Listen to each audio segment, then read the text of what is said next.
আপনার নামে তো 7টা মামলা ছিলই, বাট মজার ব্যাপার হচ্ছে আপনি একজন নারী, আপনার নামে ধর্ষণ মামলাও আছে। হ্যাঁ, কেন একটা ধর্ষণ মামলা ছিল যে আমি ধর্ষণকারীর মানে সহযোগিতা করেছি, তো পরবর্তীতে তো এটার কোনো সত্যতা ছিল না, কোনো ওই যে গায়ের উপর বোঝা চাপিয়ে দেওয়া হয় যেটা জোর করে আর কি।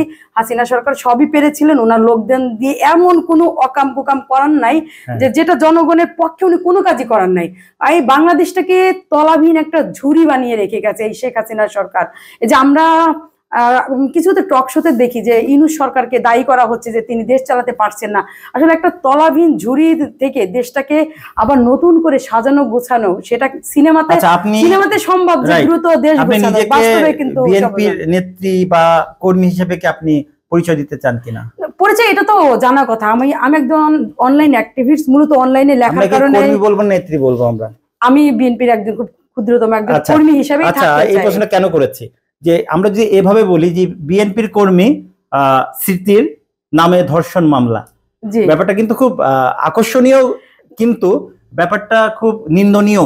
কোন জায়গা থেকে যে এই মামলাটা আপনি আপনার নামে করেছে, মানে করতে হবে বলে করেছে এরকম কিছু কি না? করতে হবে বলেই করেছে, মানে এটা হচ্ছে আমাকে যে করে হোক মানুষের কাছে পচানো লাগবে, কারণ আমি যেহেতু সামাজিক কাজ করি আর আমি আমার মতন মানুষ আমার জাতীয়তাবাদী দলের সাথে আছে, এই জায়গাটা ভালো কাজকে অবশ্যই কিছু মানুষ নেগেটিভ আকারে তো নেবে। তো এটা তাদের সহ্য হচ্ছিল না, তারা মনে করছিল যে হয়তোবা এমন একটা কাজ করলে, আসলে বাঙালি তো দেখে হেডলাইনটাই দেখে যে স্মৃতি ধর্ষণ মামলার আসামি, এইটুকুই দেখে, পরবর্তীতে ভিতরে কি আছে সেটা কিন্তু দেখে না। আমরা একটা শিরোনাম দিতে চাই আজকের এই অনুষ্ঠানে, যদি এভাবে দেই আর কি, যে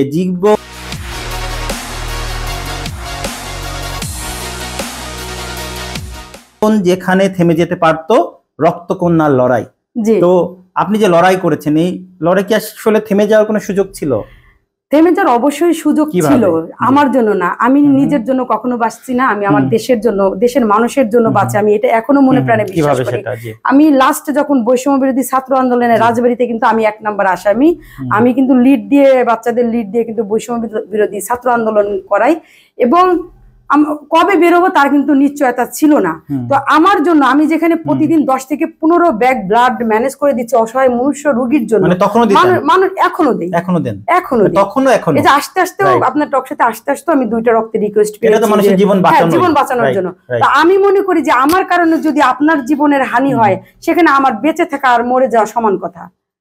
বুঝতে পেরেছি যে আপনি বেঁচে থাকলে আপনি তো মানুষের জন্য কাজ করতে পারবেন। আমি মানুষের জন্য কাজ করছি, আর যাদের রক্ত লাগে তারা জানে যে রক্তের ভ্যালু কত। হ্যাঁ, এইটাই মানুষের জন্য, যারা যতদিন না আপনার প্রয়োজন হবে ততদিন আপনি নিজেও বুঝবেন না। আচ্ছা, আমরা একদম শেষ করে ফেলি। আপনার কাছে যদি লাস্ট কোশ্চেন করি যে আপনি দেশকে কিভাবে দেখতে চান? আমি দেশকে সুন্দর সমৃদ্ধ বাংলাদেশ দেখতে চাই, যেখানে এই যে মানুষ বলে না যে হিন্দুবাদীরা বা খ্রিস্টান, এটা আমরা চাই, আমরা বাঙালি, আমরা বাংলাদেশি, আমরা বাংলাদেশের হয়েই মানুষের জন্য এক কাতারে কাজ করতে চাই। আমাদের সামনে থেকে কেউ না খেয়ে আছে আর আমরা ভুড়ি ভুড়ি খাচ্ছি, আমরা বড় লোক হচ্ছি বা আরো বড় লোক হচ্ছি, মানুষেরটা মেরে খাচ্ছি, একদম সমতল চাই। যেটা পসিবল হবে কিনা জানি না, কিন্তু মানুষের চাওয়ার তো শেষ নাই, আমার চাওয়া এটাই।